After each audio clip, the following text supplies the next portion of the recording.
Everybody's on these goddamn computer screens.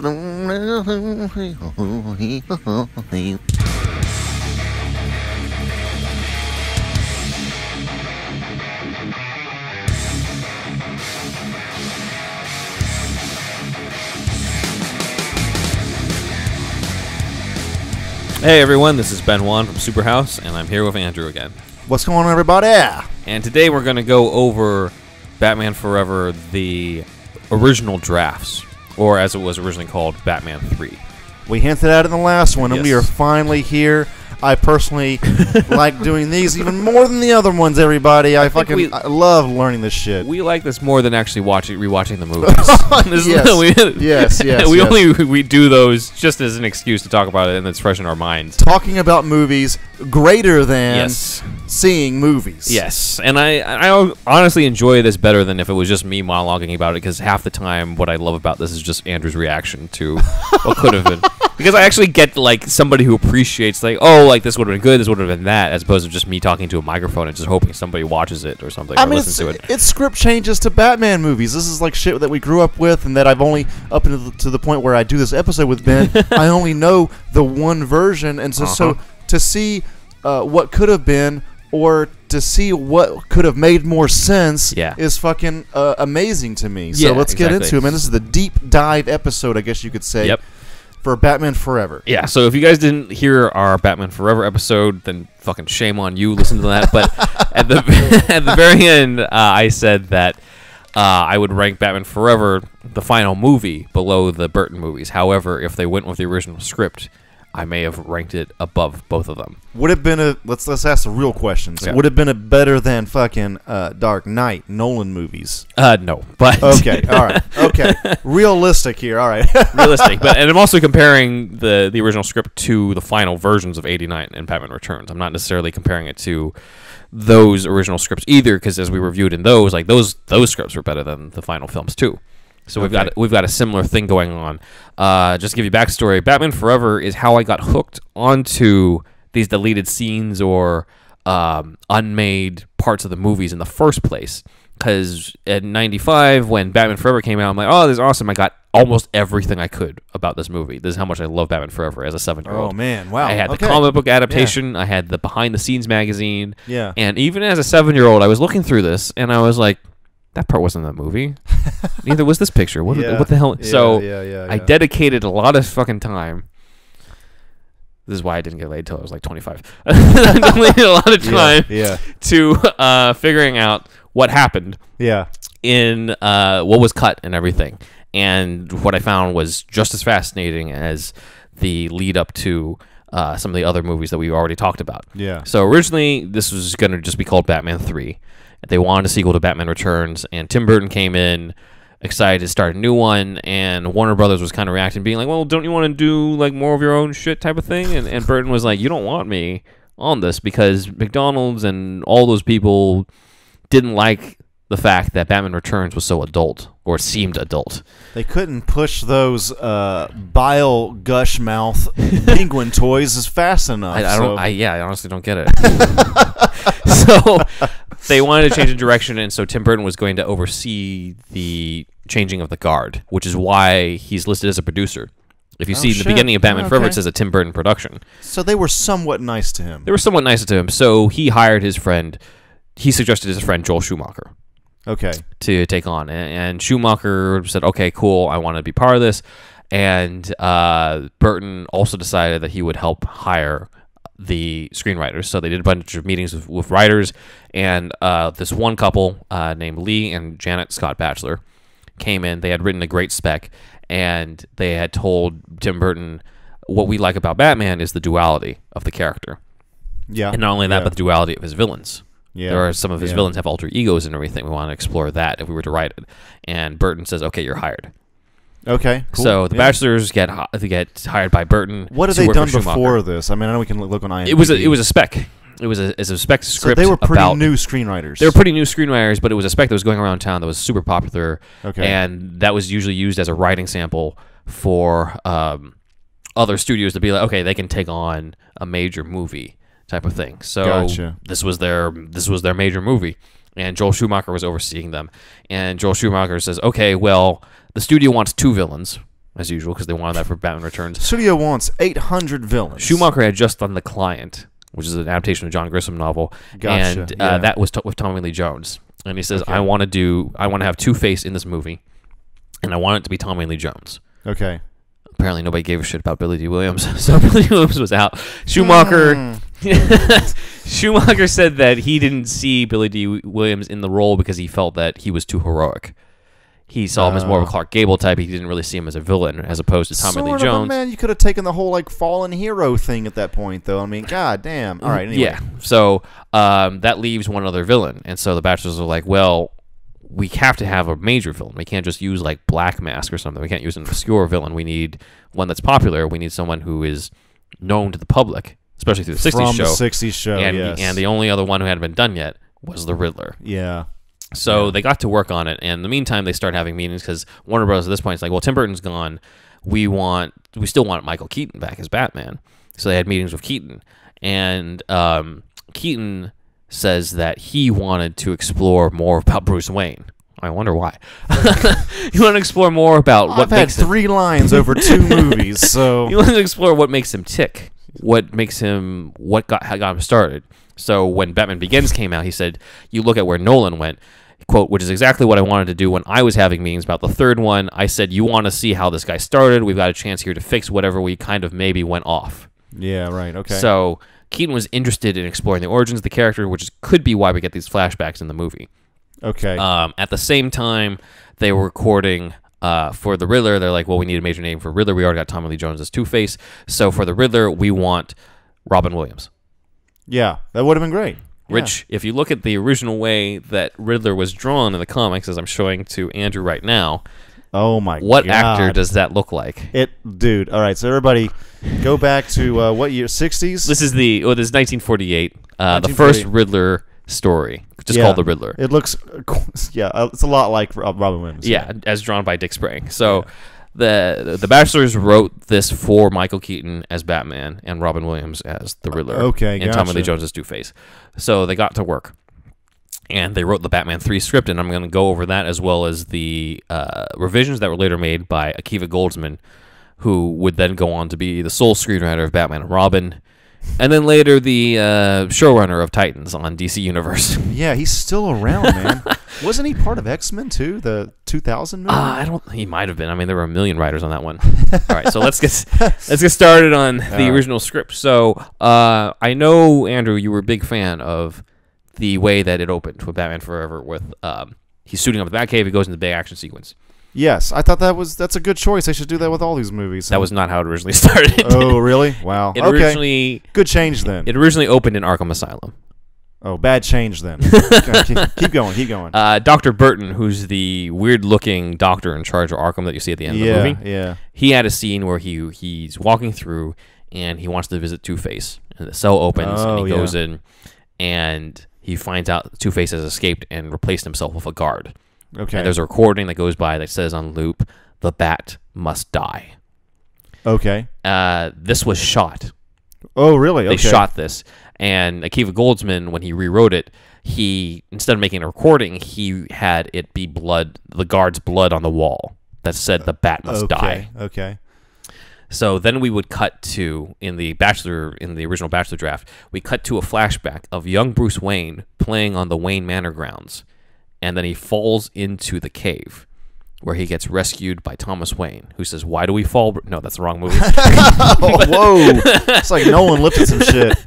No, he doesn't say that. But everything else before that is in this. Okay. So he gets the flashback of falling into the cave, and then Bruce Wayne wakes up on a plane to Wayne Corp. And there's a newscast talking about Two-Face's escape. They say that Harvey Dent was a contender for being the mayor until he got hit with the acid. So same thing. But we get all that backstory about Two-Face now. Okay. As he's about to go into Wayne Corp. It sounds like this was changed because it was too dark for what they wanted. It's too dark for what they wanted. They wanted to start it with a bang. Yeah, I think, with the action sequence. Because the action sequence that you saw in the movie does actually happen. It just doesn't happen until many pages later. Okay, gotcha. And this was the original order of the scenes, because the first time we would see Bruce wasn't him suiting up as Batman. It was him going to Wayne Corp and meeting the future Riddler. Gotcha. Okay. So he goes to Wayne Corp with, Fred Stickley, the guy who was Riddler's boss. In the original draft, the worker who becomes the Riddler was named Lyle Heckendorf. Why? The Batchlers might not have known that Edward Nygma was his real name. I'm not really sure about that. When I they talked get to so them, much right, but then they make up these names like. Okay. It was Akiva Goldsman who would bring it back to being Edward Nygma.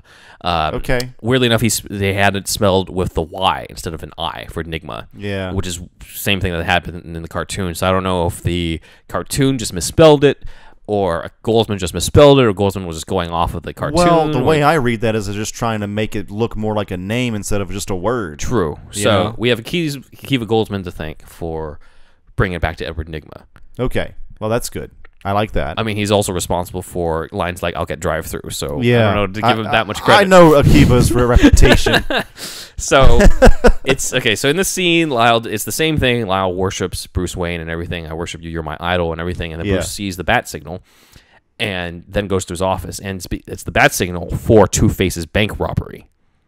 Oh, okay. So then he goes and takes the whole, like he says, chair, and the capsule takes him to the Batcave. Yeah. And then he suits up, and then he gets out. So this is totally re-edited. This was re-edited, reordered. Okay, but it was shot when it was shot. It had a different order in mind. Yeah, it had a different order in mind. They changed the order I had in the a final feeling edit. that the editor is the MVP on this. I really did. Yeah. Because remember, whenever in the last episode you were saying that it goes from this tone to that tone to this tone to that tone. Yeah. The edit kind of like at least meshes that all together in somewhat of a good, good way there. Yeah. So Batman gets out. He's all suited up. He gets in the Batmobile and he takes off. There is no "I'll get drive-through" line because Batchlers didn't put that in. who would write that, right? Other than Goldsman. Akiva.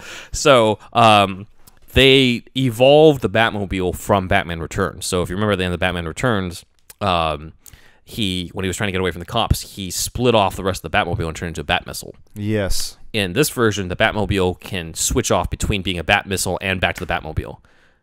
So he can recall the rest of the parts back to him. Okay. Which was kind of cool. Same scene of Batman going in to stop Two-Face as he's on the way. And then the introduction to Two-Face was a little different.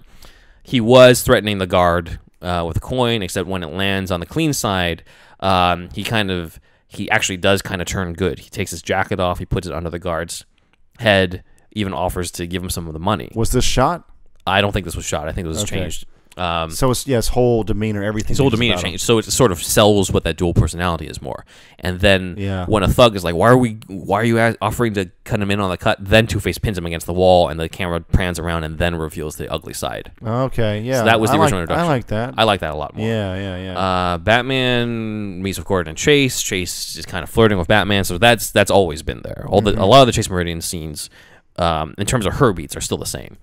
In the original draft, Batman wraps a bat rope around that guard and pulls him to safety during the fight with the thugs. Okay. So there was no there was no guard in the vault being like, "Oh no, it's boiling acid." There's nothing. That guy. Look, I'm glad you got that role in an iconic movie. I have not done that with my life, but could have been better. I mean. That was probably Schumacher telling him to act that way, like you gotta be scared, no more scared, it sells the cartoonish nature of it, but yeah, it does throw a whole. It's like, oh, this is the movie we're watching. This is the type of movie that we're talking about, but it wasn't even. There was no guard that was hostage with him in the original draft. It wasn't even there in the final script. It was. I think they added that in the end. I don't know if the actor playing that guard had some sort of pull and wanted more of a role. I don't know, but it's kind of weird. Anyway, it's a weird change last second, huh? Yeah. So Batman is kind of solo when he's hanging around the helicopter. Yeah. When Two-Face is going, and then they did more in the movie. You see the whole they crash through the giant eye. Yeah. They were gonna do a little bit more giant. This is more again. This is remember the 1940s comics always dealt with giant props, giant typewriters, things like that. So their way of bringing it in is there was a giant. There was an soap advertisement, so there was a giant soap bubble that they would have kept through, or there was a coffee one that somebody's pouring coffee from a coffee pot, and so he would get drenched in the coffee. But that was all taken out. That was all taken out, probably because it was too expensive. Yes, I can see that. No giant typewriters on this one. There was more dialogue between Two-Face and Batman in the helicopter. Okay. In the original draft by the Batchlers, Two-Face asked Batman, if he was lonely being the only man in town with two faces. Okay. Is that why this happened to me? Goldsman has a more fleshed out version. Two-Face says, ever been to Arkham, Batman? You'd feel right at home. You took a year of my life, so I'm here to pay you back. There's only one way out of this waltz. One of us dies. Batman says, I won't kill you, Harvey. And then Batman grabs Harvey by the throat. And Two-Face says, Batman doesn't kill? Bullshit. You're a killer, too. Okay. And it says, quote, somehow Harvey's words seem to shake Batman a beat. It's all the distraction Harvey needs, and he smashes Batman across the face. Okay. The line, you're a killer, too, starts haunting Batman. Okay. Now, part of me thought, like, is this actually an acknowledgement of him stuffing the bomb down the strongman's pants in Batman Returns? Is he dealing with the guilt of that? It might be. It turns out to be something a little different, but he falls into, as you saw in the movie, helicopter crashes into Lady Gotham, which is their Statue of Liberty stand-in. Two-Face leaves. Batman falls into the water, and as he's in the water, he gets flashbacks to him as a boy running in the storm and everything. Okay. And Harvey's words, you're a killer too, you're a killer too. Mm-hmm. So this is Batman being haunted in his dreams. We then go to Wayne Enterprises. So it was immediately after the bank robbery that we would go back to Wayne Enterprises and see Lyle Heckendorf deciding to, experiment with his machine. In the original draft, he says that I'm going to use the machine to try to be an expert in everything, and he accidentally uploads like a crossword puzzle program into it. Okay. As he does the whole brain thing. Okay. So he gets a hit off the box, and that sort of gives him the obsession with the riddles a little more. Oh, so it didn't have it that much beforehand. Right. Yeah. He kind of got it because of his machine. Okay. In this one. He then gets caught by Stickley. Same thing happens. He experiments on Stickley, and then he throws him out of the thing. Is it written as cartoonishly as they portray? Because it's going to be Robin Williams at that point. So it was kind of like you asked me during it, I'm like, how much of this was improv or how much of this was written. It was actually written that way. However, like, it's hard to read the script and not think of that delivery simply because I've seen this movie a million times, so I can't really read the dialogue without hearing how Carrie did it. Right. I have to really stretch it in my mind to imagine Robin Williams saying it, or another actor trying to play it a little more straight. Like I don't know, but that's how they're originally going to do it. And then after he kills Stickley in the Bachelor's draft, we get a weird dream sequence of Two-Face's origin again.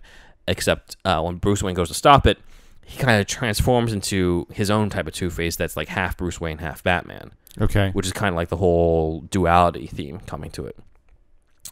He wakes up, and Alfred sees the remains of the bat suit from the previous night at the bank, and he tells Bruce to take better care of his equipment, and that Gordon wants to see him. Bruce is like, well, I'm going to need a new suit. And Alfred's like, no, Gordon wants to see Bruce Wayne. Okay. So he's getting a little confused about like who that's good.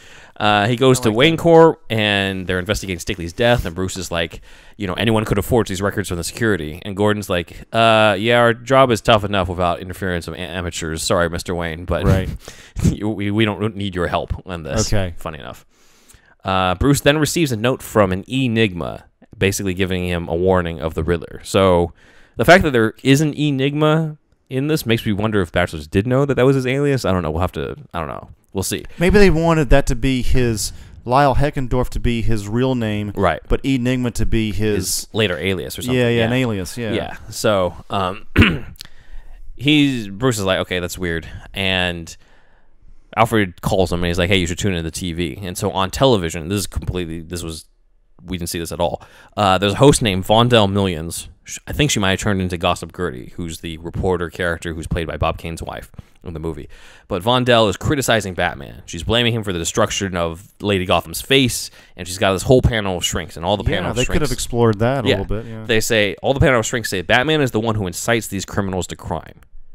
Yeah. And one of the doctors says, quote, what is the Dark Knight's credo? Batman does not kill. What of those slain during his fight with Jack Napier, a.k.a. the Joker? Or in his Christmas conflict with the orphan Cobblepot? Batman belongs behind bars, not his morally disadvantaged victims.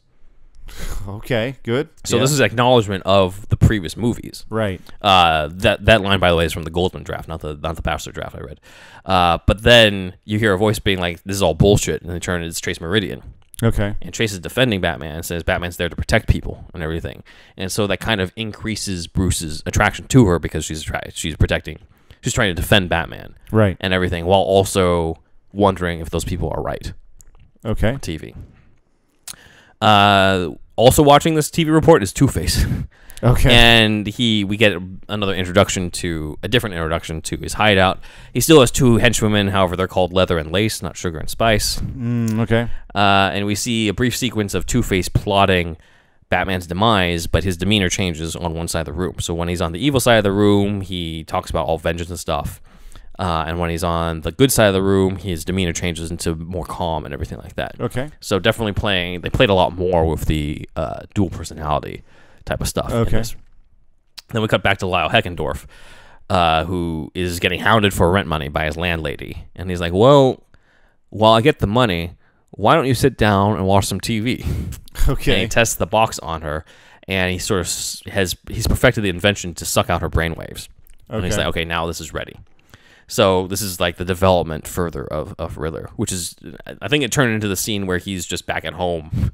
There's that random scene where he's just back at home that enters his apartment that doesn't really do anything. So him like not being able to pay rent, I think hearing that kind of plays into his he's the kind of guy who thinks he deserves more. Right. He's too smart to be where he is in life. So that would play into his arc, I think. Right, and the fact that his idol rejects him is why he goes off the deep end. He's mentally unstable, like all of his fucking rogues gallery. It's great. Exactly. It's good stuff. We then go to Wayne Manor, where Bruce, after seeing Jace on the TV, is now reading her work, and she specializes in dual personalities, of course. Alfred shows, hey, there's been another riddle left for you by, your secret admirer or whatever. Bruce is more preoccupied with Chase. Okay. And Bruce is like, she has an excellent mind. And Alfred's like, well, she appears to have an excellent everything. Bruce is like, she's brilliant. She's brilliant. No pretentious psycho battle. Man. Cuts right to the heart of things. Alfred's like, if I misinterpreted your interest in the young lady, I humbly apologize. Bruce is like, I wonder if she'd go out with me. Alfred's like, I retract my apology. So Bruce wonders if Chase would be into Bruce Wayne because she likes Batman. And Alfred sort of leaves at one point, and Bruce tries to use the back computer to spy on Chase, only for Alfred to interrupt and tell him that the FCC would frown upon him. And Bruce is like, how does he know? And he freeze frames it and thinks about using the Riddler's riddle as an excuse to go to her. The Goldsman draft has a little bit more to that same scene. Okay. It has Bruce and Alfred actually working on a suit. Oh, and shit. Bruce is like, how's the sonar coming, Alfred? So this is the suit that he wears at the end. They're setting it up all that early. Yeah. Okay. So Alfred's like, a few hitches, sir, but I'm confident we'll have to prototype in time. And Bruce is like, it'll never work. And Alfred's like, I believe you said the same thing about the Batmobile. Oh, man. So then Bruce talks to Alfred about the talk show. Okay. He says, quote, they don't understand. They think I became Batman to fight crime. Bruce leans back, closes his eyes. His past never far. Bruce, do you remember the night I fell into that cave and the bat chased me? Alfred, your parents' wake. Rain fell like tears. Bruce, the night Batman was born. What was I doing in the fields that night, Alfred? What sent me running out into that storm? I keep dreaming about it, but I just can't remember. Alfred says, I don't know, sir. Your dear parents, suddenly gone, so much loss. Bruce says, I remember the bat, though. His screams, those eyes. I was sure the fear would kill me. In time, I came to believe that if I became a monster, that if I was feared, I wouldn't be scared anymore. I was wrong. They think I became Batman to fight crime. I became Batman to fight the fear. And instead, I became the fear. Alfred hands him the envelope, and Alfred's like, perhaps it's time you paid a bit more attention to Bruce Wayne. There was no one at the door, just this, and he hands him the riddle. Okay. So this is definitely the exploration that I was talking about in the previous episode about, who am I? That type of thing. Right. Why am I doing this?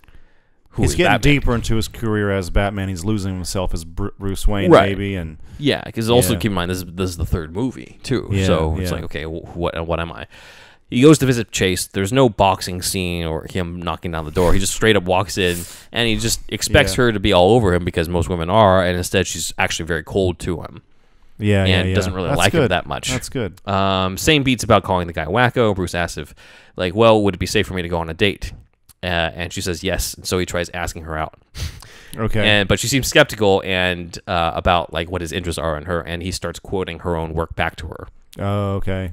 And she brings up, okay, well, I'm not much of a dinner and a movie person. And he's like, well, I'm not either. How about a circus? So then we go to the circus. This is better than what we saw. This right here is amazing. That's good. Bruce and Chase look at the circus people, and everything. They have a discussion on duality. There's two sides to everything. Only by joining the two will they become whole, says Chase. And Bruce is like, well, easy for you to say. So they're not alone at the circus. Lyle is stalking Bruce here.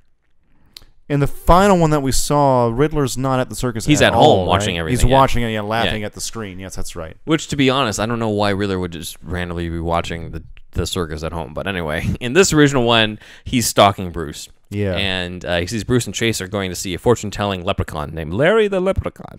That does not sound good. Well, you'll see what happens. Okay. Lyle puts he brings the box and he puts the real leprechaun dude under a spell, and then he switches the costume. So now he's in the leprechaun outfit, and he adds a mask so that Bruce doesn't recognize him. And he shows up as a leprechaun to Bruce and is like, donations for charity. And Bruce is like, sure. So he drops a lot of money in for charity. And Lyle's like, I'll tell you your future. And there's like, oh, a rival is coming to unseat you. And Bruce is like, who? And Lyle says, it's a big question mark. The circus starts. Bruce leaves with Chase, and Lyle runs off with the money while still wearing the leprechaun outfit. Ah, okay. All right. Well, now this makes sense. So the idea is that Riddler's costume comes from the leprechaun suit. Gotcha. Yeah. Okay. Yeah. Which makes more sense than the original comic where he just randomly has a green suit with question marks all over it. Yeah. Goldsman, in his draft, added more hints that Chase doesn't buy Bruce's Playboy routine. So she straight out tells him, I don't get you, Bruce Wayne. Mm-hmm. Bruce says, me, I'm easy, especially after a couple martinis. Chase says, the glib, cavalier routine, it really is an act, isn't it? And Bruce says, don't believe it, I'm just skin deep. So that's good. That's good. Yeah. It's the idea is that she is because she's a psychoanalyst and everything, she can see through him. Right. Which would add a lot more depth to her character. Yeah. Frankly. It's an excellent choice. Yeah. I mean, yeah. Good on the Bachelors for that one. Yes. Again, Dick Grayson's supposed to be 16 in this draft. Originally, the Grayson family was a bigger family. It was going to be two sisters, a brother, and the parents. Okay. The reason why was that when the Bachelors did research, a circus family usually is a big family. Okay, gotcha. So it made more sense to do that. Two-Face attacks, like in the movie, because he wants to take out Batman, and he figures Batman's somewhat there. Bruce Wayne does not stand up and yell that he's Batman like he does in the movie. Dude, how loud was the crowd, man? She was right there next to him. What happens is he stands up, but Chase sits him baim down and is like, Bruce, there's nothing you can do until Batman gets here. What are you doing? Right. There would have been more of a full-on fight between Two-Face's thugs and the Graysons. The Graysons forming like a human chain to try to get to that would have been cool. At least to see like some acrobatic fighting, a little bit comic booky, but hey, that's what this movie is, man. It would have been cool to see that. His thugs would have also been like somewhat acrobatic too, so it would have been a bit of a fight too. Yeah. Lyle is caught there because he's still there in the leprechaun outfit and the money. So he takes some of the cash and he takes one of Two-Face's thugs. He's like, I'll give you all this money if you get me the fuck out of here. Okay. In the original draft, Two-Face, I don't know where he got the training for this. He actually uses a throwing star on the ropes. Two-Face does? Yeah. Okay. He used a throwing star on the ropes to kill the Graysons. Do you know if that's Batchler or Akiva? That was the Bachelors. Okay. Akiva changed it to the gun. Okay. Bruce tries to catch the star, but he misses. Okay. Which sort of adds a layer of guilt to it because he could have if he was only just an inch further or whatever. Yeah. He could have gotten to it. So Two-Face escapes. The Graysons die. Dick gets rid of the bomb. Same stuff that happens in the movie. The thugs bring Lyle over, and Lyle's like, you wouldn't shoot a leprechaun. Right. And the bomb blows up in the harbor, and Lyle uses the opportunity to escape with the money and everything. We see a scene then of the aftermath where Dick Grayson is mourning and everything, and Gordon tells Chase and Bruce, like, hey, like, we don't know what's going to happen. The state's not really going to let them go back to the circus. There's not a lot of people who will adopt a 16-year-old.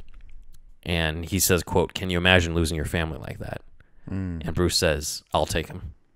Okay. So Dick goes to Wayne Manor and says, I'm only here so that social services get off my back. There's a longer discussion between him and Bruce in the Goldsman draft where Dick says, look, spare me the sermons, okay? You're just some rich guy who's trying to do a good deed. You don't even know me. Yeah. Bruce says, it's not just the sadness, is it? The shame is worse. Feeling like somehow you should have saved them. You're right. I don't know you, but I'm like you. Yeah, that's good. So Dick gets convinced to stay there. There's no like motorcycle scene or the museum of cars or anything like that. It's just straight up. It's just all that discussion. And then Bruce has a heart-to-heart with Alfred afterwards, being like, "What the hell was I thinking? This is no place for kids." And Alfred says, "Well, it served you well growing up here, as I recall." Yeah. And Bruce is like, "I had you. If you weren't here, this place would be a mausoleum." Right. You know, sometimes I wonder why we stay here. Right. And Alfred says it reminds us who we are. And Bruce responds, "And who are we? I'm not sure I know anymore."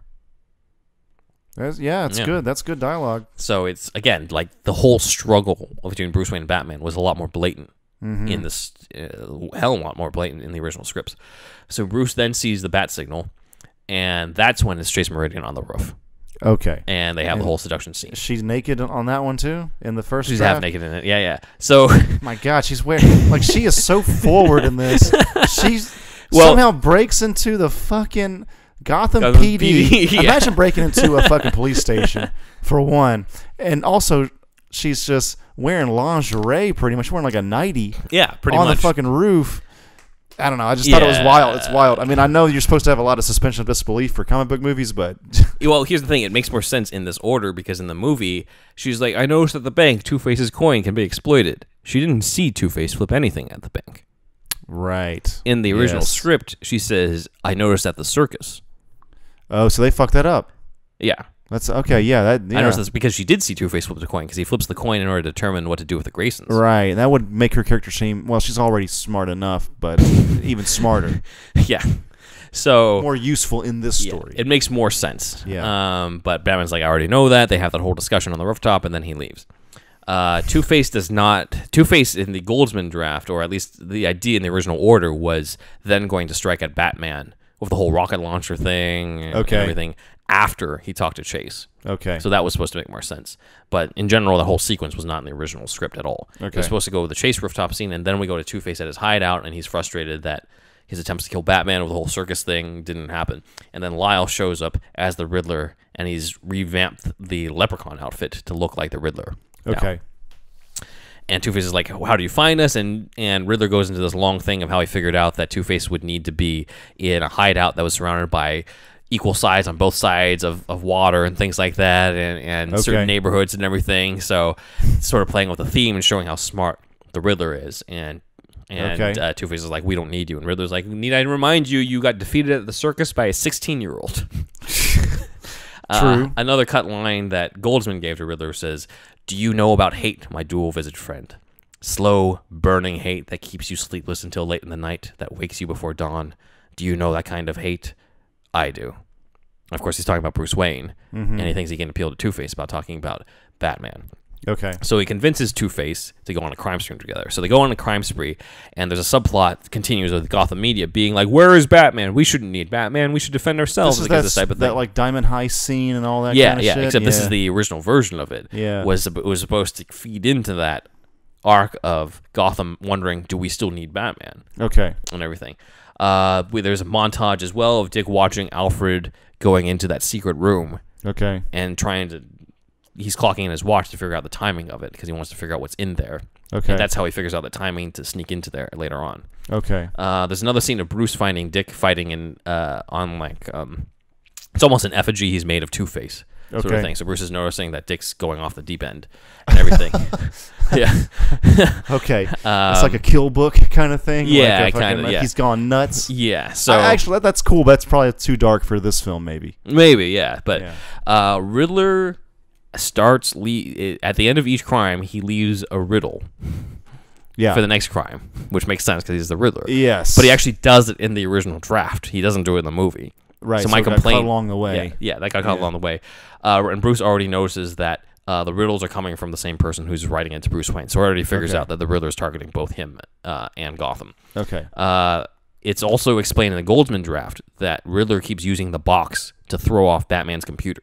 So Batman says, okay, crime's in progress. He shows up and he's at like a beauty salon or something, and there's no crime there. And meanwhile, Riddler and Two-Face are actually somewhere else. I like the idea of like fucking up the Bat computer. Yeah, that's cool. That explains why he was never able to stop them. There's another sequence too. Gotcha.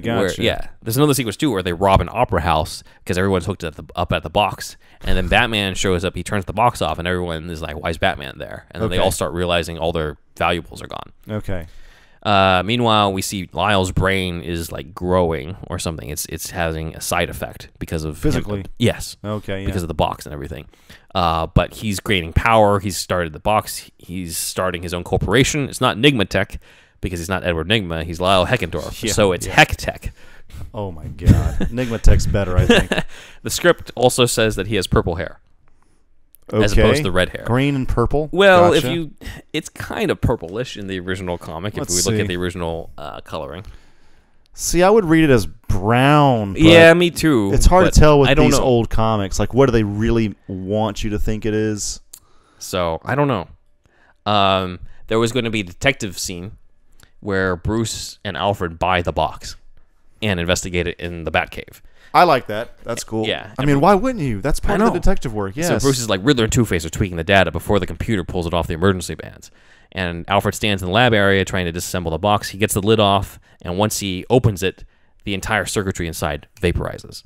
Hey everybody, it's Andrew. I just wanted to tell you about our friend Israel's retro gaming shop, Retro Co. If you go to retro-ko.com,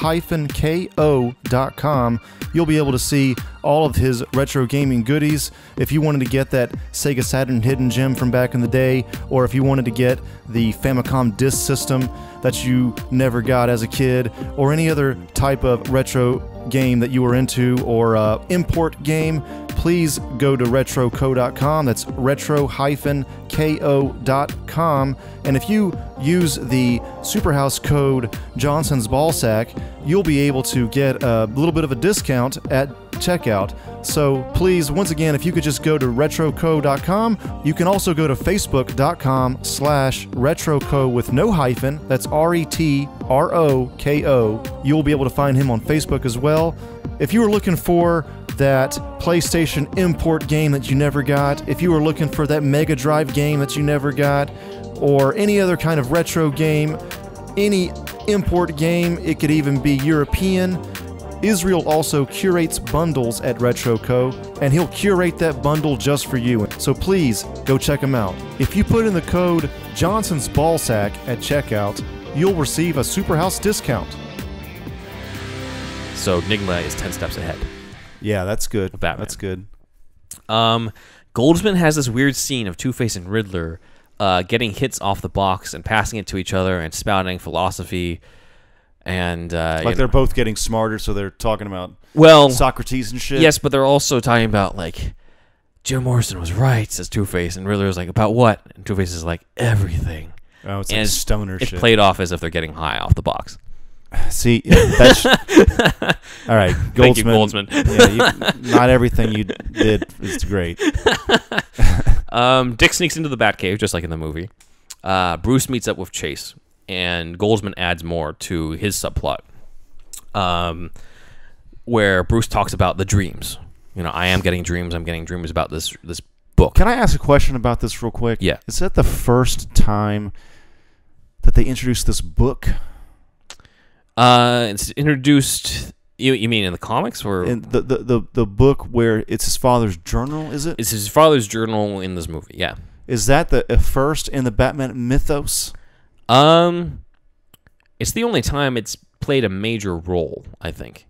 Okay. In the story. Yeah. I forgot about that until we watched it today, and I was wondering about that. So it hasn't shown up ever again since then either? It has not, or it hasn't really been that big of a deal. But in this one, he's getting dreams about this book, and he hasn't figured out what it is yet. And so in the previous drafts, this had a bigger thing. This element seemed like it had a bigger role to play in the other. Oh, it did. Okay, okay. Well, I'll just wait until you... This was Goldsman more than the Batchlers. Goldsman had the whole book idea. Okay, all right. But he's telling her about the book and everything, and there's a bit more of a discussion where in the Goldsman draft, she actually pulls up footage from Batman Returns and shows him fighting Catwoman and says, look at the abuse he's taking. He's not just fighting criminals, he's punishing himself. It's as if he's paying, as she says in the movie, it's as if he's paying some great penance. What crime could he have committed to deserve a sentence of such agony? Yeah. And then they have that whole discussion, and they nearly kiss, and then Dick jacks the Batmobile. In the Batchler version, there's an additional element of her giving Bruce, I guess, an envelope that's meant to be for Batman. Okay. And Bruce tells her, like, not that I'm jealous, but like, you can't have a life with Batman. He can't, quote, he can't have a normal life. His world is darkness and anger and fear. And Tracy's like, well, you seem to understand it pretty well. And Bruce says, maybe we're not as different as you think. Okay. So good. Yeah. Dick racing jacks the Batmobile. The script specifies that the Batmobile is driving through, quote, Arkham Square, which is kind of cool. Okay. What's not as cool is that there's a silly scene where these gang members are in like low riders and they compete with a Batmobile and how much they can pump up and down. Oh my god! The '90s, everybody. Dick's confrontation with the gang actually did not have any dialogue in the Batchler script. It was just he sees that she's in trouble. He fights them off. The gang gets more gang members over, and then Batman. Who is that chick, by the way? She's just some random chick. Yeah, she's not. Guess. There was no Easter egg here. It wasn't supposed to be Barbara Gordon or Stephanie Brown. Oh, or anything. Really? Yeah, it was odd. Yeah. If this was an MCU movie, that girl would be like named She'd be somebody. Stephanie Brown or something, and be like, "Oh, that's gonna be spoiler." She'd Exactly. be played by somebody who like was like some star of a Netflix show that would like yes take on the role in a future movie. But no, not in '95. So Goldsman was the one who added the whole bit of Dick saying like, "Oh, I'm Batman. I forgot my costume." Okay, that was all Goldsman. I don't hate that. It's fine. Whatever. He did have an extra gag of Batman putting Dick in the Batmobile, and the Batmobile takes off, and the girl's like, "Don't you want my number?" Yeah. It takes away. Yeah. Bruce and Dick have a similar discussion in the Batcave. Bruce doesn't want this life for him, and Dick brings up the paper saying like, "Look, they say Batman's slipping. He's not protecting the people. Gotham needs new blood." Okay. So that's where that subplot comes in. Goldsman added a new element to the exchange as well, with Bruce saying, "You don't understand. It's an addiction. You fight night after night trying to fill the emptiness, but the pain's back in the morning, and somewhere along the line, it stops being a choice. I want better for you." And Dick says, "Save the sermons about how great you want my life to be, okay, Bruce? If it weren't for Batman, my parents wouldn't be dead. You don't get it, do you? This is all your fault." Okay. So Dick partially blames Batman Yeah. for the death of his parents, which isn't explored in the movie. Yeah. But he says that and everything. So he kind of hates Bruce at the same time. Yeah. And after he leaves, Bruce opens Chase's letter to Batman. Because remember, she gave him the envelope and everything. That's when we go to the apartment scene where she's half naked and Batman visits her. Okay. And they kiss. And Chase tries to remove the mask and Batman stops her. Okay. And then we cut to the bedroom and this is post-coital. And apparently they had sex Batman with fucks. Batman. Not only does he fucks with a mask on. What? I mean, some people are into that. I get it, but it's just in the movie. Okay, whatever. I mean, this was changed. I mean, yeah. But he has a It's just okay. Yeah, sure. God, do I want to get into this? For speaking, it's hot under that mask. It's not very comfortable to do that. So I don't know why he would be into that. I took a girl home from Halloween once, and she was really into the Batman suit and had me keep it on. My mom's listening to this podcast. But I love it. Yeah, I love it. She was really into it, and I was like, I am sweating in here. She had a mask on too? No, she didn't. Oh, okay. I was in the... First off, I didn't even have the Batsuit on in the Halloween... Okay, full story. I was a cowboy at a Halloween party, met a girl, took her home. Sort of used the whole let me change to the Batsuit as an excuse to, strip down, but she actually wanted me to be in the Batsuit. So I showed up in the Batsuit, and then she starts making out with me in the Batsuit. And then I'm like, okay, time to take this off because things are getting heavy. She's like, no, keep it on. I'm like, fuck, I'm sweating my ass off in here. Dude, well... So, logistically, it's not such a good idea. So let me ask you a question, though. Was that a dream of yours before that point? It was not. I'm not into that. But apparently she was, and she didn't know that she was into that before. All right, so let me tell you something. Yeah. Something I noticed at Comic-Cons, and we should know this. Everybody should know this, what I'm about to say anyway. But like, women love the fuck out of Batman, dude. And all the dudes dressed up as Batman cosplay at these conventions, you see women flock to these dudes. I mean, sure, they're like handsome dudes to begin with, right, as far as you can tell from the from the jaw, from the jaw maybe or something. But like, I don't see that quite as much. Like so for example, women ask Batman to hold them, pick them up. You don't see quite as much with Superman or other cosplays, but Batman, it's that dark, handsome hero. It's just the bad boy thing too. He's a bad boy, but a good boy on the inside. Kind of, yeah. I know I'm being stereotypical as fuck. I'm not trying to be on purpose, but it does seem to. I've noticed that at conventions. Is what I'm saying. Right. Yeah. So I mean, it's weird. That's all I'm going to say about that. Tangent, everybody. Tangent. All right, back to a lot this. more about me than I expected. Okay. What's your mom's name, dude? First name. Linda. Okay. Anyway. Hey, Linda. Chase talks about the fact that he didn't want to take his mask off. She says, "Is your war against evil more important than this?" And Batman says, "I was 6 when I fell into the darkness. My father thought it was a rabbit hole, but I fell into a bat cave. Thousands of bats everywhere. I fought them off bravely, but then out of the shadows, a hissing, gliding with ancient grace, unwilling to retreat as his brothers did, eyes gleaming untouched by love or joy or sorrow, breath hot with the taste of fallen foes, the stench of dead things, damned things. Surely the purest warrior ever known, the only evil I have never been able to face. I ran." Chase says, "You were only 6. And this is where Batman says, originally was going to say the line, "Most people think I became Batman to fight crime. I became Batman to fight the fear. I became the fear." And Chase is like, "Well, then who are you?" And Batman says, "I don't know anymore." And he leaves.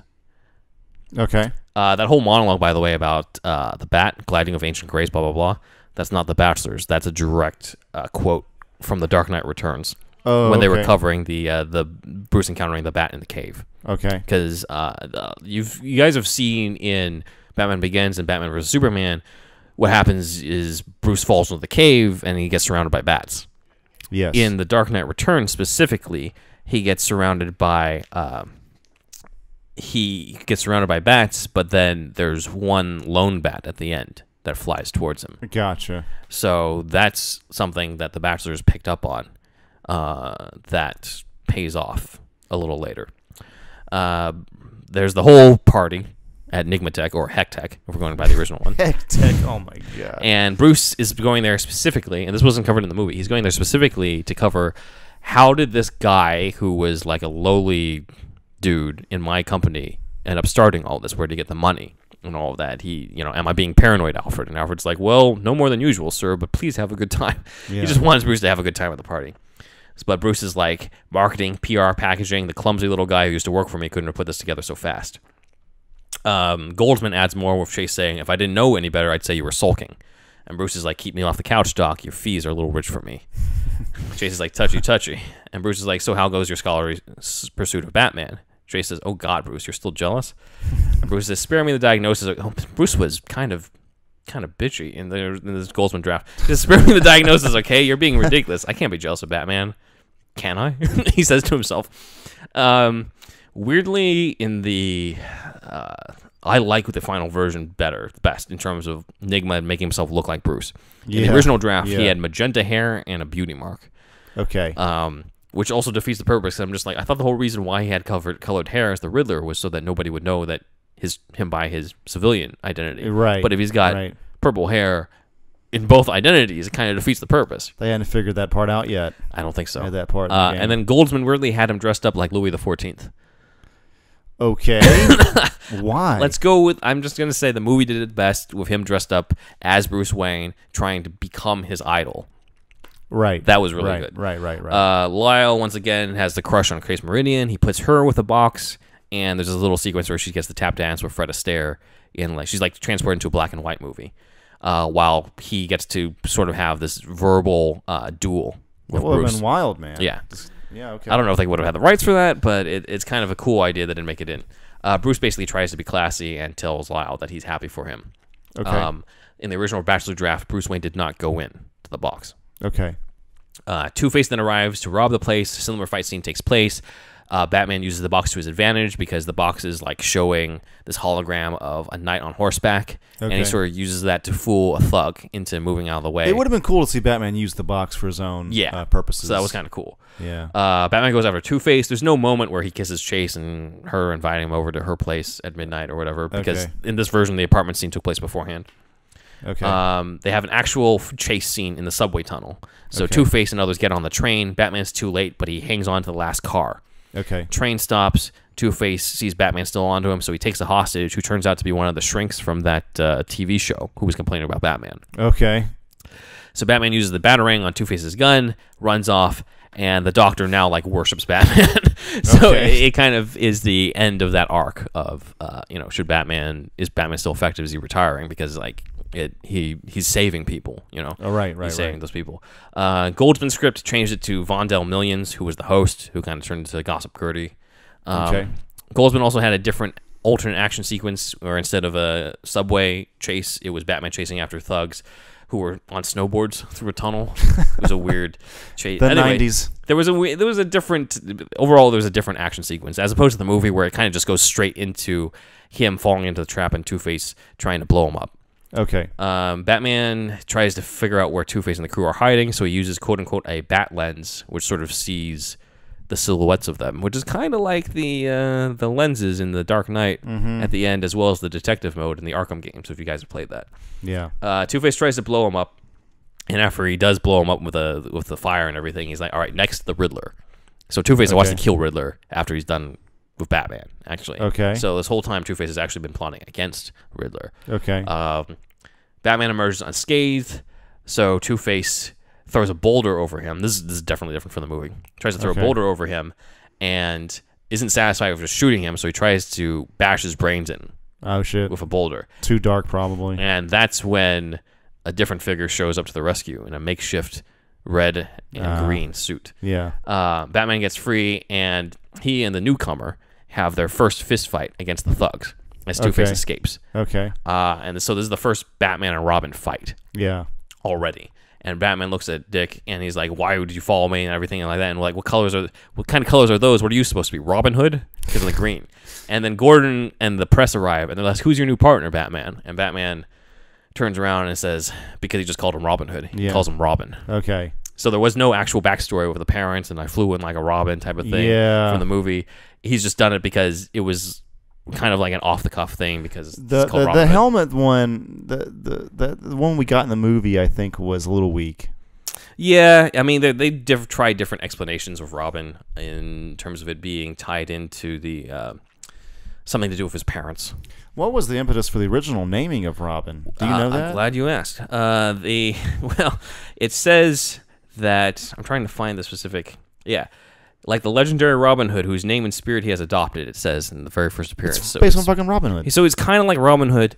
I don't know why. Here's the thing. I have this whole rant on this. I don't know why. If he's based on Robin Hood, why isn't he Green Arrow's sidekick? Why is Green Arrow's sidekick Speedy? Why isn't Speedy the Flash's sidekick? You know, like this. I can go on this whole tangent here. Yes. You're right. That was it. My explanation, if I were to redo this, I would think what would be cool is that if Bruce Wayne, and there's an old comic, I'm going on a huge tangent here. There's an old comic that revealed that Bruce Wayne was the first Robin. That he, what? Okay. Yeah, he dressed up in the original red and green and saved a detective named Harvey Harris. Okay. And Harvey Harris became the guy who taught him how to be a detective. And Harvey's like, well, since you're as quote unquote brilliant as Robin Redbreast in that costume, I'll call you Robin. Okay. It's just as lame. But I thought, well, what would be a better way to explain that Bruce was the first Robin? So my idea is that what if when Bruce Wayne was in mourning over the Waynes, Alfred decided to give him a new outlet and took him to the charity circus to learn acrobatics. Okay. We never get an explanation how he learns acrobatics. Yeah. And so what if he learned from John Grayson? Okay. Which explains why he would feel such a this would be cool. big connection to Dick Grayson. This sounds legit, man. And what if John Grayson said, like, okay, we have different tiers in the Grayson family acrobatics. Okay. You will start on the first tier, and the first tier is you're a Robin. Okay. And it goes all the way up to like Eagle or something like that. But that'd you're be named after good. different birds because you're flying through the air. The Flying Graysons. So we're the Flying Graysons. Connects. Yeah, it all connects, and so like you would be the first. So like it's good, man. This Bruce is very becomes good. the first Robin, and then when Dick Grayson, he takes Dick Grayson on his wing and is like, I knew your father taught me acrobatics and everything. Like Dick's like, well, I started out as a Robin and everything like that, and it's like, okay, well, you'll be my Robin. Because you're the one who's starting as a novice when it comes to fighting crime. Are you listening, Warner Brothers? DC Comics. They should have this, but that's my explanation for why he's named Robin. It's a tie. It not only explains how Bruce was the first Robin, it gives Bruce a connection to the Graysons, which explains why he goes to the circus and wants to adopt a Grayson in the first place.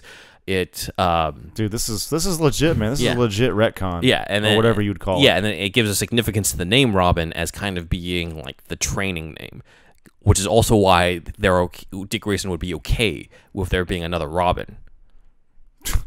I think you cracked the code on this, bro. I really do. I think you have cracked the code of Robin. Think of it. If Robin was such a personal thing for him as a parent, he would not be okay with Jason Todd being Robin, with Tim Drake being Robin, with Damian Wayne being Robin. But if it's just a general name for like like in Boy Scouts, it's like Tenderfoot is the name for it. Yeah. It's private in the military and stuff like that. The first thing that comes to my mind is instead of the Flying Graysons all having one singular costume theme, every single person in the family has different costumes too. It gives you more I don't know, just more costume variety. It does. You know what I mean? Like the mother and father have eagle costumes on, and he and his sister Robin's, and somebody else in the middle. Yeah. It could work. Yeah, it's cool. But I like the idea of it being a ranking sort of thing. But anyway, that's off tangent. Back to Forever script. Yeah, that's really good, man. Thanks. It gets reported in the news, Batman has a new partner, Robin. And we get something that is not in the movie, which is a training montage of Bruce training Dick Grayson to be Robin. In my life. So they're working out. I need dojo scenes. Swimming laps in the pool. Bruce is like having Dick trying to outrun a drone batarang, but the batarang shoots out a lasso and wraps around him. And he's like, okay, go again. And he's like, Dick, why don't you try to operate the drone and I'll outrun it? And Dick accidentally throws the batarang into the Wayne Manor window. They fucked up. They should have added all this. I know, this is great. And then Bruce is at the back computer. They added a fucking laundry training I mean, that was in the original script too. Oh my god, dude. No, like doing some judo. Like what's cool in Phantasm is Bruce Wayne in a judo gi. Mm-hmm. I love that shit. Like more of that. It would have been cool too to show that Robin is better at acrobatic shit. Like Bruce Wayne can do some flips, some somersaults, some back handsprings, but when it comes down to it, Robin is king shit of fuck mountain when it comes to acrobatics. It literally says in the first Robin comic, the first time they introduced him, Bruce flat out says as he's seeing him on the trapeze, you could probably teach me a trick or two. There you go. See, that's it. It's supposed to be. It's that exchange. Yeah. Of everything. So Bruce goes to the back computer, and Dick's like, "Well, why are we here? Like, I want to learn some moves." And Bruce is like, I'm teaching you to think before acting. The job is 90% mental and only 10% physical." And he starts going on talking about like criminals are usually out for an easy score. They tend to repeat themselves, form behavior patterns, MOs. So like this is him teaching Robin how to be a detective. Yeah. Then he shows Robin the arsenal in the Batcave, and Dick's like, "Where are the holsters?" Bruce's like, "Holsters for what?" And Robin's like, "The guns." And we get to the training mat, and Bruce is fighting Dick, and he's like, "I don't use guns." Okay, good. Quote, "Guns are the weapons of cowards. Guns let the man doing the shooting hide from the death and the destruction he causes. No killing." Dick says, "No way." Bruce says, "We're not the jury or the executioner. That's what the justice system is for." Dick asks, "What good did the justice system do for my family?" Bruce says, "This is about fighting criminals, not about becoming one yourself. If you work with me, you don't kill. Not ever." Yeah, it's good.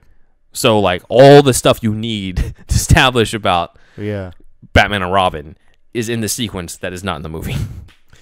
By the Batchlers. This was cut in the Goldsman draft, but this is all the Batchlers. The Batchlers had it all there. Yeah. Okay. It's everything I ever wanted in a Batman and Robin movie, to be honest. Is that training element of how does Batman train a young Batman? Right. You got if you're gonna be working with me, we got to bring you up to speed. Yeah. You already have a lot going on with the acrobatic stuff, but we got to push you a little bit further in other areas. Yeah, because it feels like they use the acrobatics as an excuse, like that's why he can fight. I'm like, acrobatics and fighting are two different things. Yeah, what the fuck dude. are you talking about? It's good for him to for maybe escape moves or something like that. Yeah. Or he's very nimble and he can avoid punches and shit. But if you're dealing with guns and shit and you don't have a gun, I mean, I know it's not the most realistic thing in the world, but you gotta balance that out a little bit more. There's an element of maybe he's okay with Robin being out there because he knows Robin's nobody can lay a hand on him. Yeah, you know, he's always getting out of the way because of the acrobatics and everything. Yeah. Goldsman has another scene here with Bruce talking to Alfred in the Batcave, saying it's starting all over again. Alfred, another boy lost to rage, and it's my fault. If Harvey hadn't come gunning for me at the circus, his family. He glances at Gotham Times of the headline, "Bat, more harm than good." Bruce, maybe they're right. Alfred, which day might that be, sir? Bruce, Jack Napier's dead. My parents are avenged. The Wayne Foundation contributes a small fortune to police and crime prevention programs. Bruce touches a cowl resting on the control panel. Bruce, why do I keep doing this? Alfred, why indeed? Bruce, could I let Batman go? For Dick, for me, could I leave the shadows, have a life, friends, family? Alfred says, "Dr. Meridian." Bruce touches his lips, the spot Chase kissed Batman.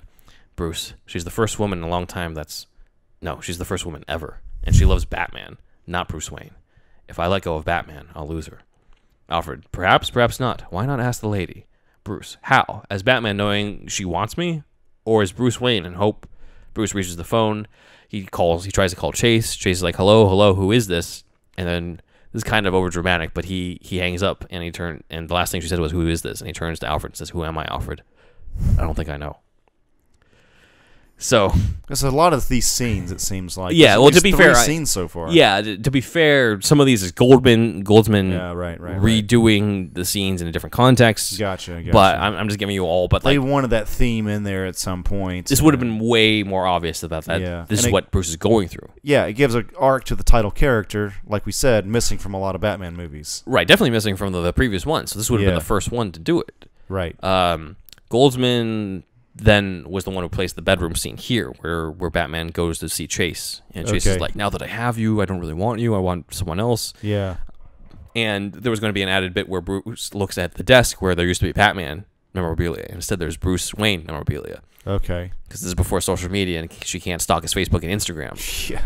So, God, it's just such a different time than it was back then. Yeah, man. no, right. There's even a line about beepers or something. In the bat signal is not a beeper. Yeah. Like, oh my God, look that up, kids. Beepers were a thing. God, I'm not looking forward to introducing this movie to my kid. He's like, what does he mean the bat signal's not a beeper? Beepers were already getting old by like 97 by that or time, something. They didn't have much longer. We go to the Riddler's hideout, and he's looking at images of Chase at the party. Okay. And Two-Face shows up with a gun and points it at Riddler. He's like, I can't kill Batman, so I got to settle for you.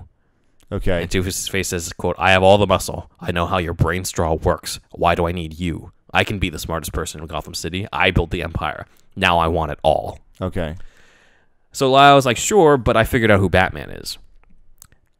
In the final movie, it was the whole like, well, he went into my machine, and in this one, he's like, I have footage of that kid in the subway, and his moves are kind of familiar with footage I have of the circus. That's cool. Yeah. So Riddler uses his brain to put together that Dick Grayson is Robin, which means that Bruce Wayne is Batman. Okay, yeah, that's that makes good. way more sense. That's good. We then go cut. So they're just like, all right, we got to attack Wayne Manor. So they go to Wayne Manor. That involves Robin more, too. Yeah. You know what I mean? Yeah, like exactly. It's starting to combine all the elements more evenly. Yeah, no, it feels more connected. Yeah. So Dick goes to the the graves of his parents at the cemetery, and makes a decision. And he goes back to Bruce, and he says, I'm leaving. Okay. So this is very different from the final movie, because in the final movie, he's like, no, I'm quitting Batman. You're not going to be Robin. You're not going to be out there with me. Right. And this one, Dick's straight up like, Bruce, you've been good to me, and the thing is, I can't lie to you. I've given a lot of thought. When I find Harvey Dent, I'm going to kill him. Yeah. There's no way I can't, so I'm going to go. I'm sorry.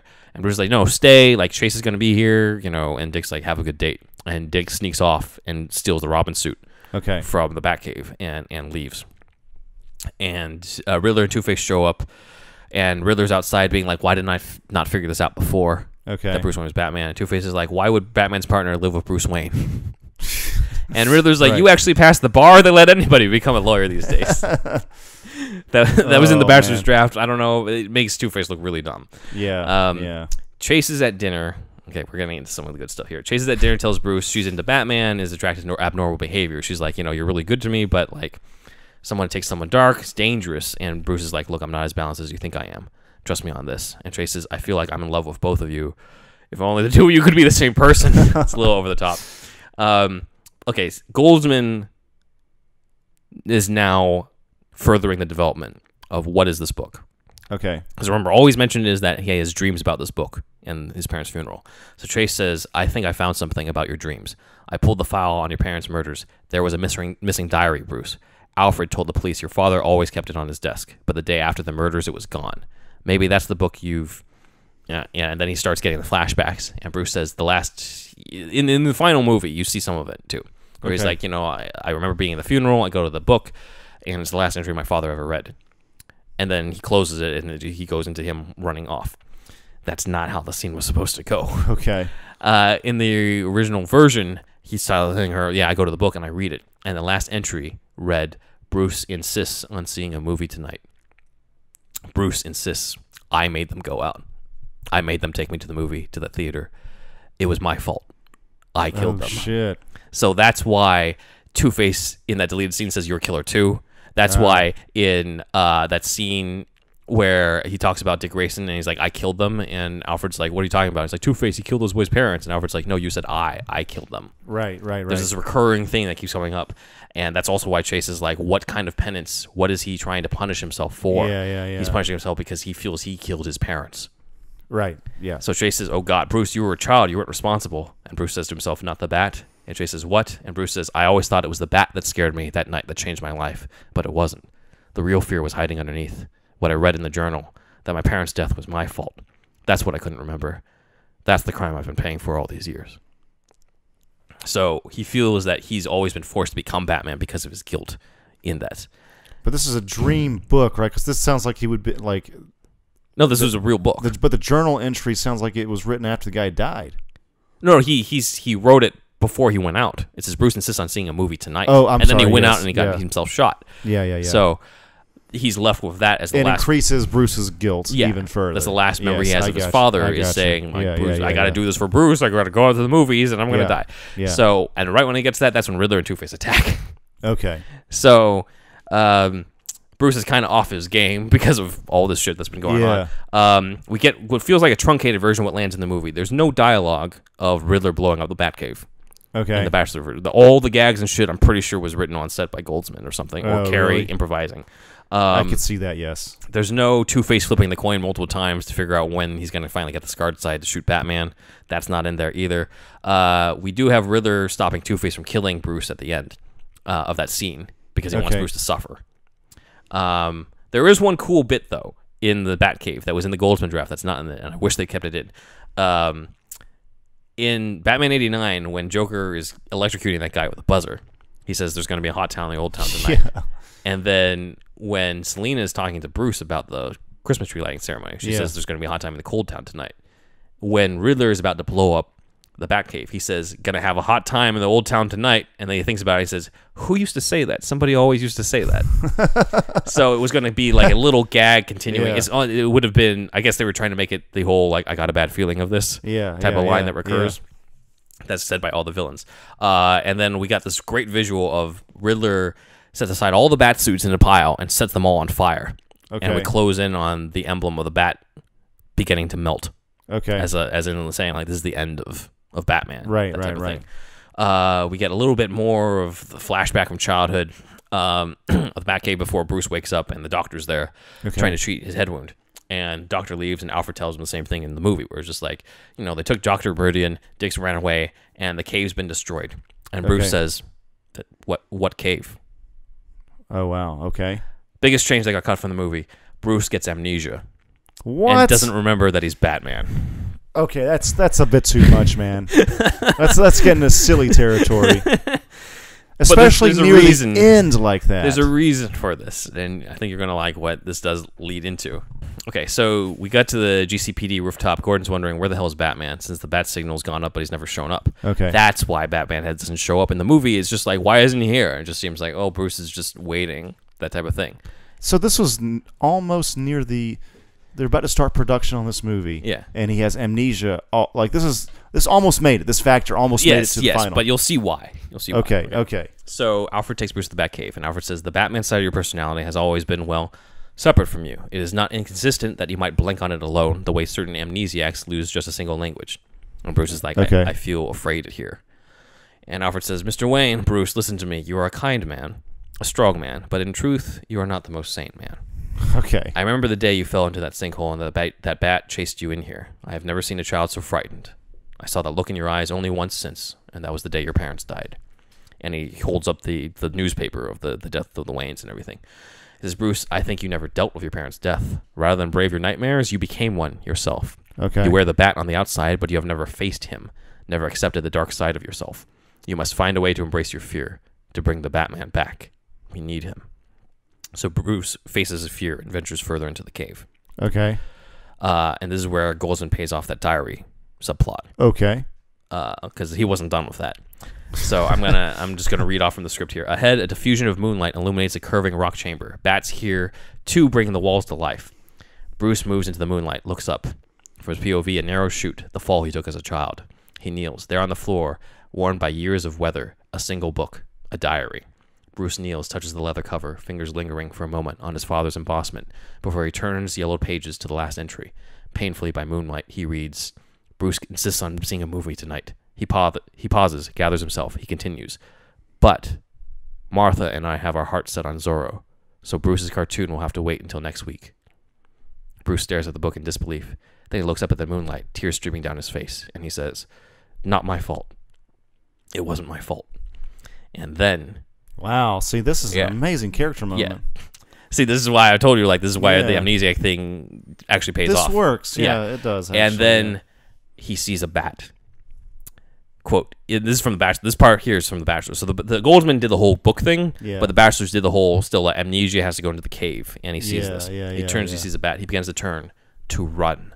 The bat's flapping wings beat like ever-growing drums, closing fast. Bruce stops, using all of his resolve. He spins, and there, screeching towards him in all its nightmare fury, is the giant monarch bat, its glistening fangs only inches from his face. Bruce holds his ground, and then something remarkable happens.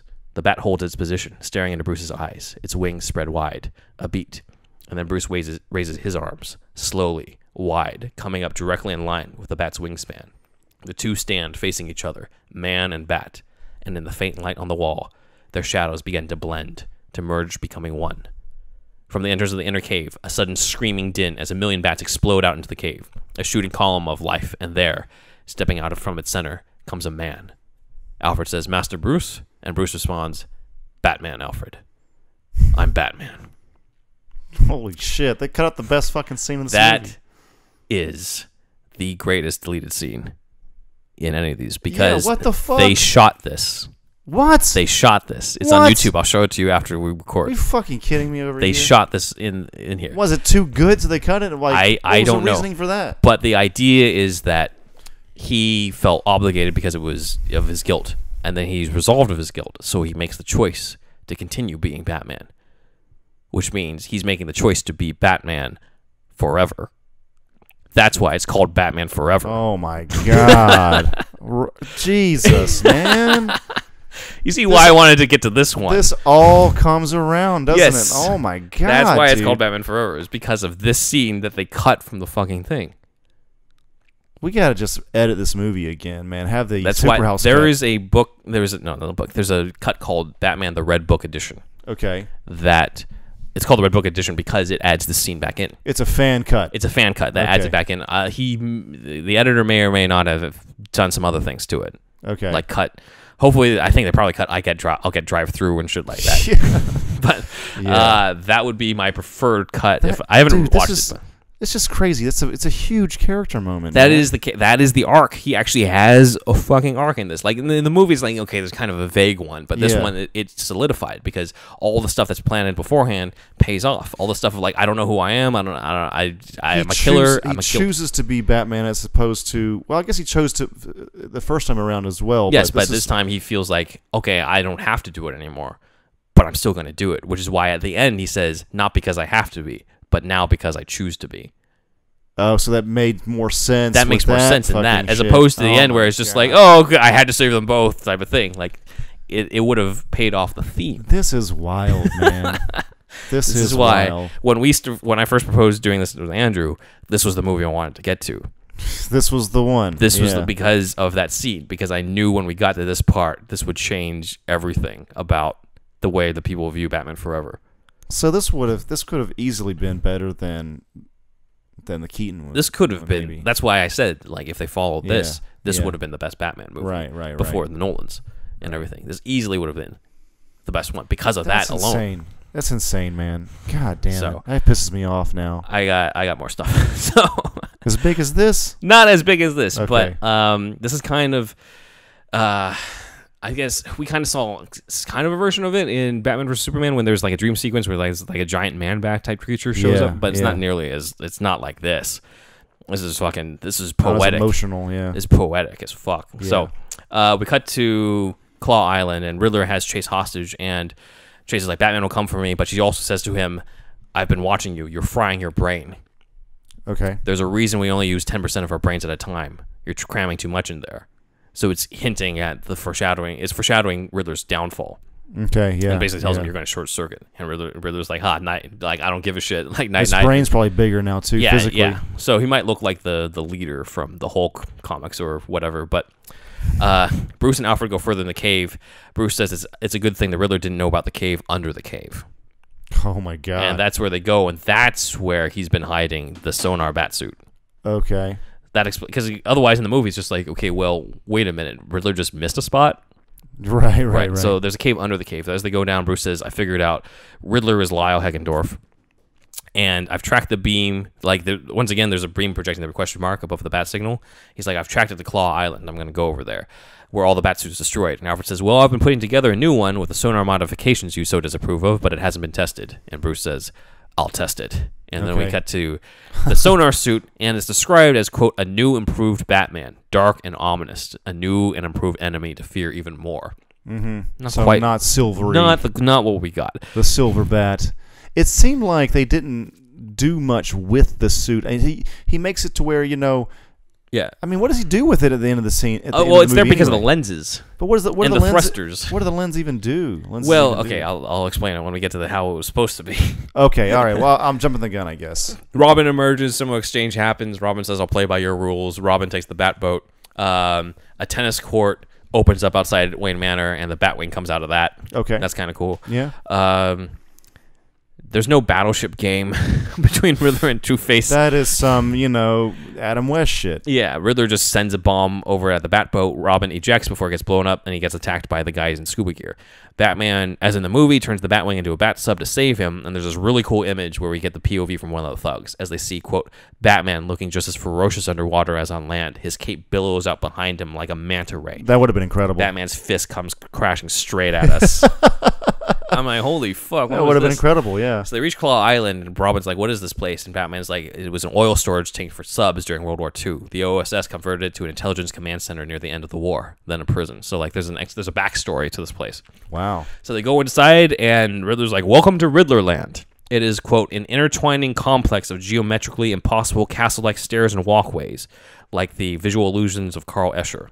Mm-hmm. Each pathway appears perfectly logical, but as one travels along them, they turn sideways, even upside down. Down stairways turn out to actually lead upward. This would have been fun. And vice versa. This would have been very fun, yeah. Exactly. Ceilings become floors or walls, depending on the direction one is coming or going, and gravity functions in all directions. Yeah. Bruce says he's bombarding us, our brains, with theta radiation, interfering with our neuroreceptors. So it's kind of an illusion. Mm-hmm. Two-Face arrives with Chase hostage, but Chase gets free, and then we get this complex chase where everybody's running all over the place but don't quite know because it's all MC Escher and shit. Okay. So, quote, like, Chase trying but unable to reach Batman, Batman trying to reach Chase, Robin trying to catch Two-Face, Two-Face trying to elude Robin but still catch Chase. At any given moment, Batman is upside down, Chase is sideways, Robin is opposite sideways, and Two-Face is right side up, all obeying gravity as it relates to them. That would have been fucking cool. How would that happen, though? I mean, just it's an illusion, like... Yeah, so they're all like turned around and shit. I don't know. Okay. Robin does manage to tackle Two-Face, and they have their fight here, but Batman is actually witnessing Robin about to kill Two-Face. Okay. Using Two-Face's knife. And Two-Face says, you'll be doing us a favor. Just make sure you strike twice. Okay. Robin hesitates, and he sees his reflection in Riddler Land of like the funhouse mirror of like what he's becoming. Okay. And Batman's like, no, and Robin ends up saying, well, he refuses to do it. And so Two-Face takes advantage, and he pounces and takes Robin hostage. Okay. So Chase is gone, Robin's gone with Two-Face, Batman chases after them, and the box starts projecting into Batman's deepest, darkest fear, and Riddler makes him go back to Crime Alley. Okay. He makes him rewatch the deaths of his parents. Okay. So fucking twisted. And then we see, quote, evil projected images of the Joker, the Penguin, and Catwoman bombard him. So we would have seen images of Nicholson, DeVito, and Pfeiffer. That would have been really cool. Yeah, it's almost like a fear gas type of illusion type of thing. Batman makes it to the final room. Riddler's described as having an even larger brain here, and gives him a final riddle of what is without taste or sound all around, but can't be found. And that's when Batman says, this is one giant death trap. The answer is death. Yeah. And this is a cool beat that finally pays off it pays off more of the giant bat. He sees the giant bat, and it could be a hallucination. He sees the giant monarch bat above Riddler's antenna. Quote, it doesn't scare Batman anymore. There's a brief second of communication between them, a kind of spiritual bonding. Batman understands. They are one. Mm-hmm. And then that's when Batman says, I see without seeing. To me, darkness is as clear as daylight. And then he uses the Batarang to take out the antenna, and it plunges the whole hideout into darkness.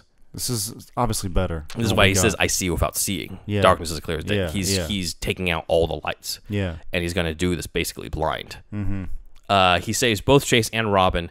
Batman uses the battering that drone battering that shot out the lasso that caught Robin. Yeah. That pays off. He uses that to save Robin here. Oh my God. Okay. And then Two-Face arrives, and he's got like this miner's hat with a big light on it, so he blinds Batman's like night vision type stuff. Okay. And Batman's like, "Don't forget your coin," and everything. So Two-Face flips the coin, and in the Batchler draft, it's him trying to catch his own coin that causes him to fall. Okay. So Batman actually has no responsibility.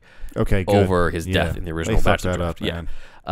There's also deleted a moment where, because in the thing, deleted as in they shot it. It's deleted from the script. I don't know if they shot it. Okay. But Two-Face Two-Face says like, "Bruce, you were always a good friend." And then afterwards, Trace is like, "Did he call you Bruce?" Okay. So Batman says, "Of course not." And he goes to Riddler, and he rips the wires away from Riddler's body and takes off Riddler's mask and says, quote, "He sees Lyle, a pathetic, whimpering little creature who's lost his identity, his memory, and his ability to reason." And this is Bruce giving the same speech about how he's both Bruce Wayne and Batman. Not because he has to be, but because I choose to be. And now that makes sense. Right. Same scene where Riddler ends up in the asylum, claims that he knows who Batman is and that he's Batman. Okay. Then we have an echo of the Batman 89 ending where Chase goes outside Asylum and Alfred has the rolls ready. Okay. And tells her he will be tied up most of the night. And Chase is like, "I had so many questions to ask him." And she says, "He's very fond of you, Dr. Meridian, but duty calls." And she says, "Does it ever end, Alfred?" And he says, "No, miss. Not in this lifetime." And then we go up to the buildings. And just like at the end of 89, Batman's at the edge of the building. But he's not alone this time, because what appears behind him is Robin. That's awesome. And then they both jump off, and that's the end. Yeah, they fucked it up, dude. This was better. This is better. Every version, each of the Batman movies, I've told you what was in the original script, and it's universally always better. Almost every time, except for some of the Akiva stuff. And Daniel Waters' Batman Returns stuff. But that was a combination of what was Batchler's as well as Goldsman stuff. But the Red Diary, man, that would have put this over. Like this, right. If you cut down a lot of the cartoon shit, dude. Yeah, and if you played everything a little bit more serious and everything, this would have killed it. Yeah. So, how much time do we have left? Because this is not the only one I want to go over. What do you mean? I have Peter David's novelization. Oh my God. Let's save that for another one. Okay. But let's. Oh yeah, the novelization. Yeah, yes, let's actually make that a supplemental. Let's do it. Yeah, let's do that another time. Then. Yeah. So I know a little bit about this. Everybody, we hinted about that in the last one as well. Yeah. I guess we're gonna hint about it one more time. Yes. And but that deserves its own episode, I think. Okay. Yeah. Yeah. We'll go into that, and then maybe in that one I'll go into some of the casting that could have been. Yes, I think we'll that save that sounds good to me. That sounds like a full episode. Sounds good. This Batman Forever series has been extended more than we thought, but more on that later, everybody.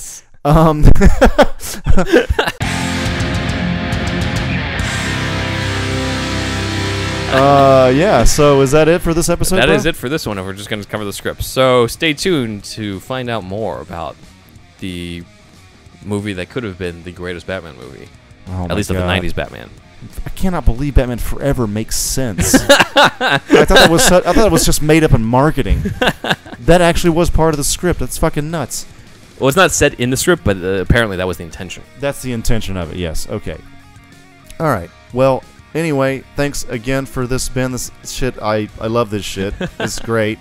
We're going to now watch that scene after this recording. Yeah. But at any rate, thank you, Shasta. Please go to patreon.com/superhousepodcast. Patreon is spelled patreon.com/superhousepodcast. We're on Facebook, Instagram, and Twitter. I'm on Instagram and Facebook myself as Thunderwolf Drew. And Ben is on Instagram as Ben Juan Ryder. Ryder spelled as writing, not riding horses. And Juan as W-A-N, not one. Yes, and not Juan as in I'm not Hispanic, so that doesn't don't spell it either. Yes. So anyway, that's it. This is Andrew signing off. Ben signing off.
sugar, where you gonna go? I'm going downtown, daddy-o. Oh, what you gonna do when you get there, girl? I'm gonna get messed up in a God-shaped hole. And hey, Mr. Hoppy, what you gonna do? I'm going downtown for some big choo-choo. I'm going downtown to Mr. Jiggle.